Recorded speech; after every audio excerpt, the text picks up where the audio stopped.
Vasudhaiv Kutumbakam, the one earth, one world, one family. The idea was that, look, this is not simply about India.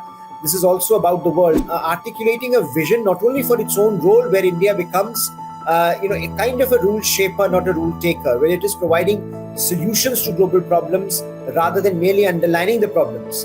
India has underscored the need for a more representative decision-making structure, and I think has signaled in its own way to other platforms. It became possible to envision this corridor. Of course, it helps India in breaking through the connectivity barrier that is imposed by its geography, and in particular by Pakistan's reluctance to give India a connectivity. Hello, I'm Naghma. You're watching the Ideas Factory at the ORF platform. Joining me is Professor Harsh Pant. India has just presided over a very successful G20. And it has been a huge diplomatic achievement for India, getting a consensus, getting a declaration, the New Delhi Leaders' Declaration, and bringing together everyone, countries with diverse ideologies, especially on the Russia-Ukraine front. So, Harsh, let's begin by looking at how big and how important was this G20 presidency for India, and where does it put India diplomatically on the world map? What does it change for India in terms of its geostrategic position and being a diplomatic power? I think it's in some ways, Naghma, fundamentally alters India's own understanding of its ability to deliver on the global stage, and perhaps linking it up with how the world looks at India. Because for a long time there were these questions: how willing and able India is to be a global player, how willing and able it is to devise or to frame global agenda. And I think not simply this summit, but the whole process of G20, while initially scoffed off by many as overdoing and a lot of exaggeration, but I think in the end underscored perhaps a new frame that India is adopting for its role on the global stage. And it meant that India was having two sets of conversations. India was having a conversation with itself throughout this long year about what kind of a global power it wants to be, what kind of a position it wants to have, how it wants to project its values, its interests on the global stage. And I think the other set of conversation India, of course, was having with the international community, that how can India frame the global governance agenda. So I think through the process we saw India not only articulating a very ambitious role. One must acknowledge that there is a lot of ambition in the New Delhi Declaration, and there are so many issues that are there on the table that India has squarely put on the table for the world to take forward. That I think it might take even the international community, different other platforms that are responsible for these particular issues being taken forward to grapple with. So I think in some ways, what India did was project its own identity on the global stage, project its own interests. That India certainly has, interests in the way it wants to project itself, but those interests are tied to a wider community of nations. So when you said Vasudhaiv Kutumbakam, one earth, one world, one family, the idea was that, look, this is not simply about India. This is also about the world. So when we started in January, the Global South Summit that we Voice of the Global South Summit that India called, and then I think basically asking the developing world what were their concerns and how can India project them on the global stage as the president of the G20. So I think throughout the process, you saw this articulation of the global south, of the developing world at the core of the global governance agenda. You saw India projecting its own leadership on the global governance agenda. And I think in some ways answering the critics that it will certainly continue to have a formidable impact on the way the global governance architecture is being created, and who sits there and who does not, who is part of the decision making, who is not. I think in some ways India is making a very strong case that without global south at the table, you really can't discuss global south or the global governance agenda, because it won't make any sense. And therefore I think articulating a vision not only for its own role, where India becomes a kind of a rule shaper, not a rule taker, where it is providing solutions to global problems rather than merely underlining the problems. I think that change is very evident.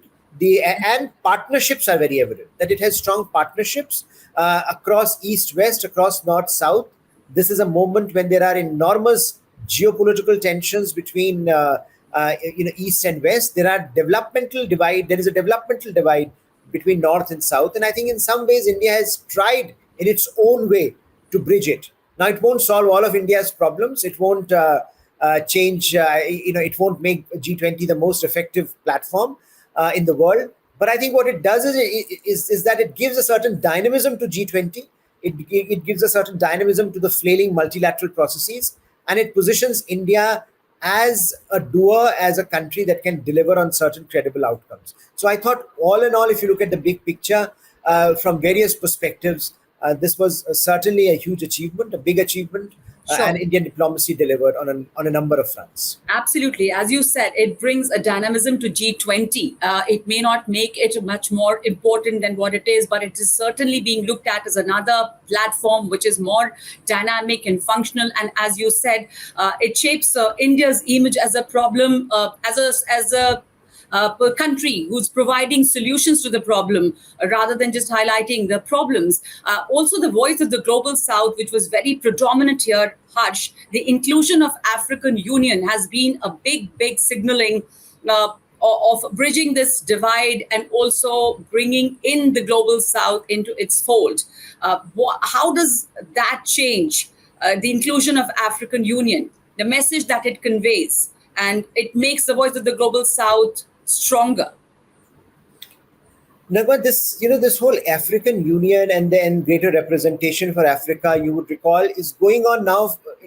When it comes to most platforms, this is a discussion that all platforms have, but few are willing to deliver. And I think even in G20, we have seen this aspect being talked about a lot under various presidencies.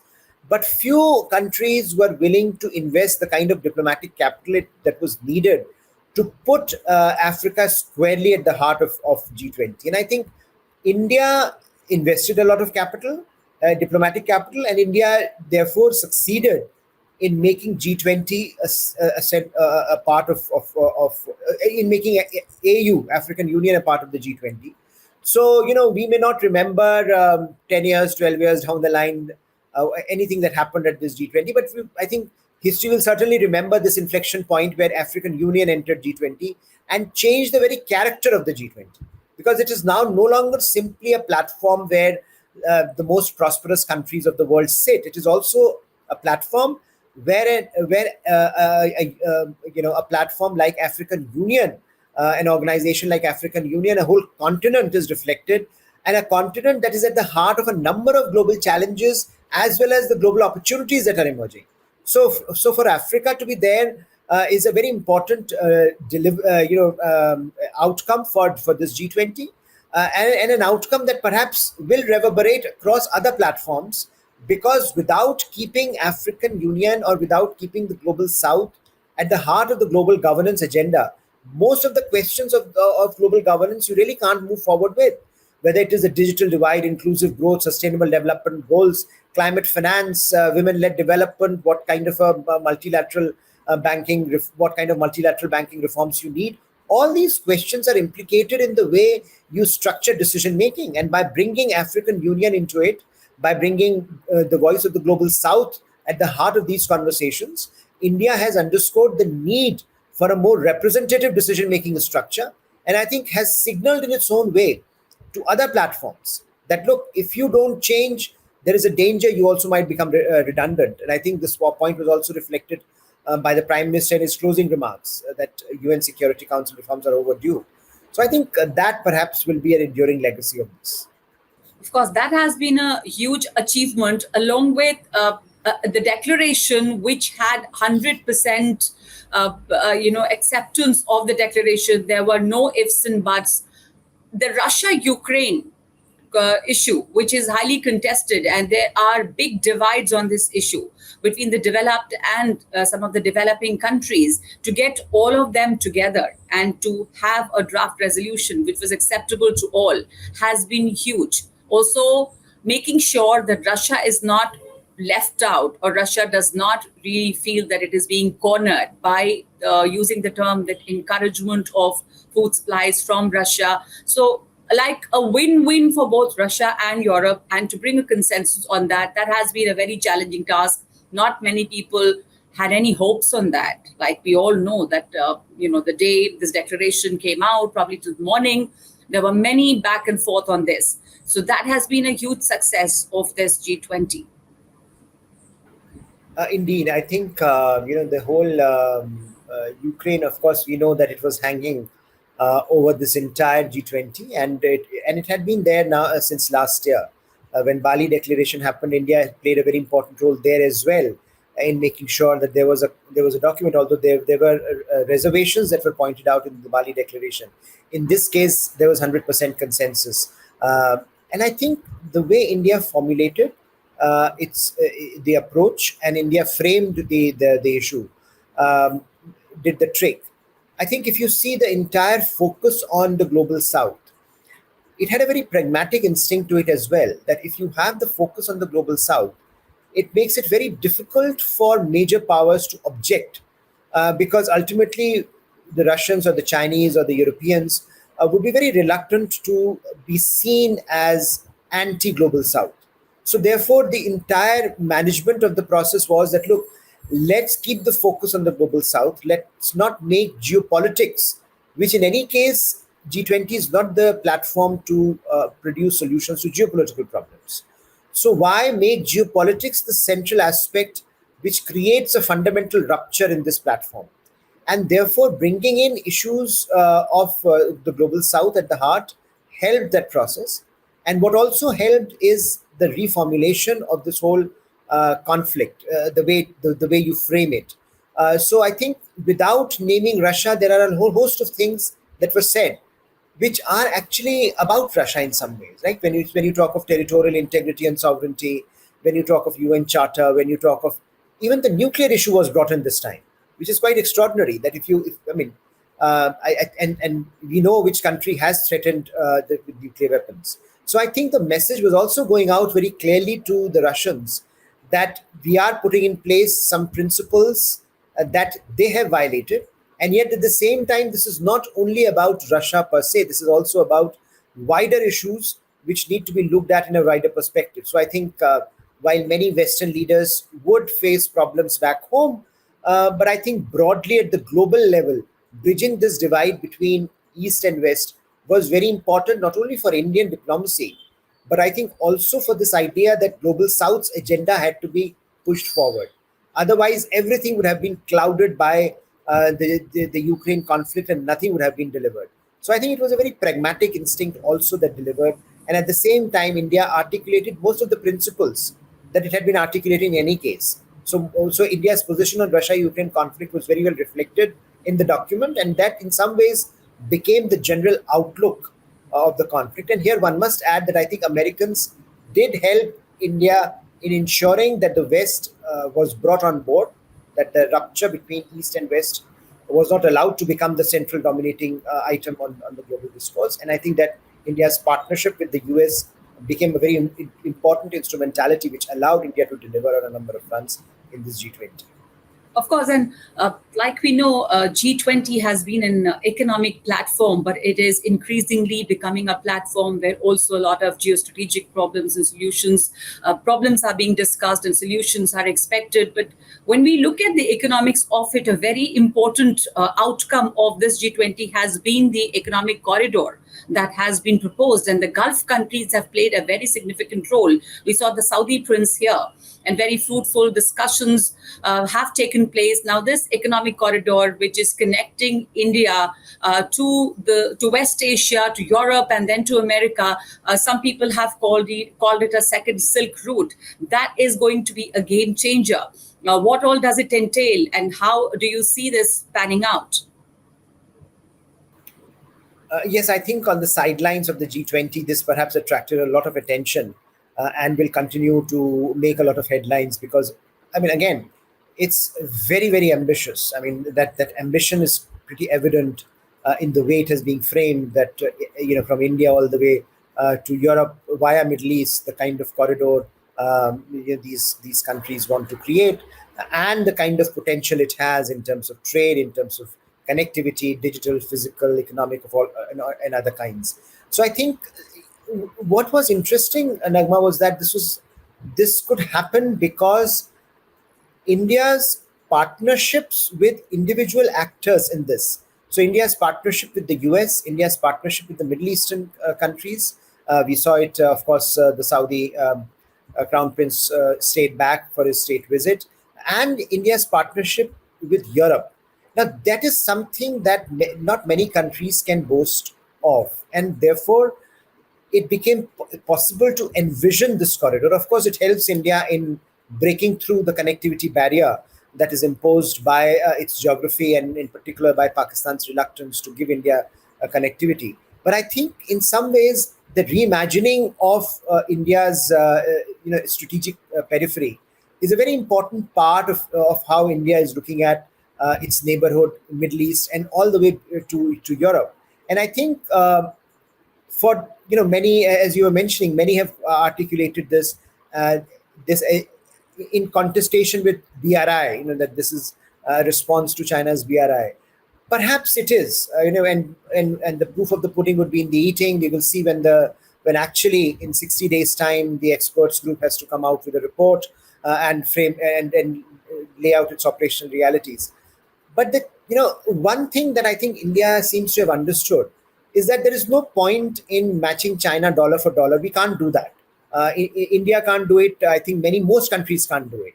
So where India has an advantage is in its partnerships. It is in its relationships with important stakeholders. And how do you leverage those relationships for a larger agenda, regional and global? And I think you saw that in the wider G20, and we saw that also in this particular India, Middle East, Europe corridor and its agenda.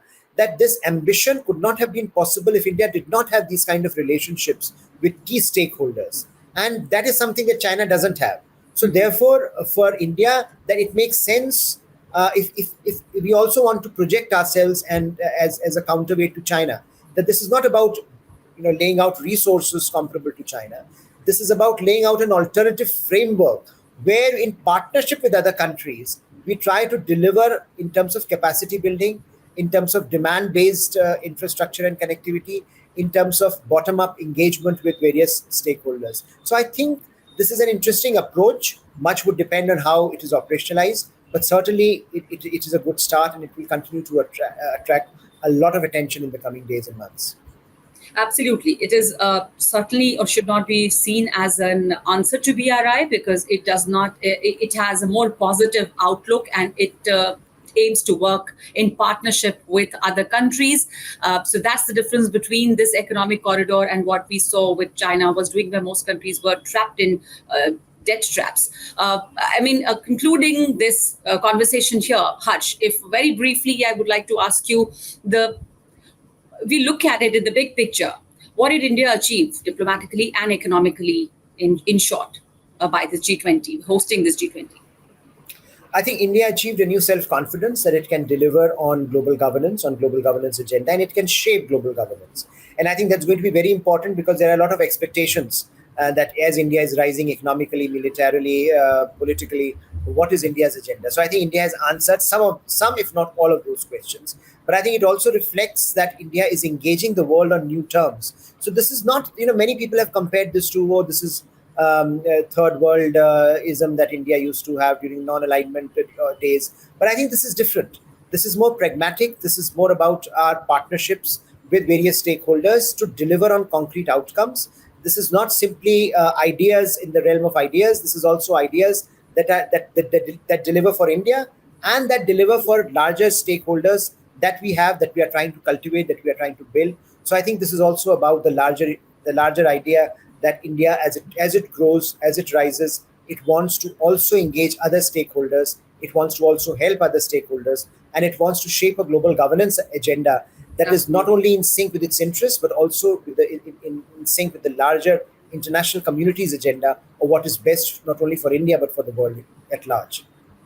Absolutely. Thank you so much for summing this up for us and telling us that actually what India has gained is a new self confidence. Also, India is engaging with other countries or with other world leaders on its own terms. And that has been a big change in our approach, in India's approach in dealing with other countries. Thank you so much, Harsh. And thank you to all of you for joining us on this episode of the Ideas Factory.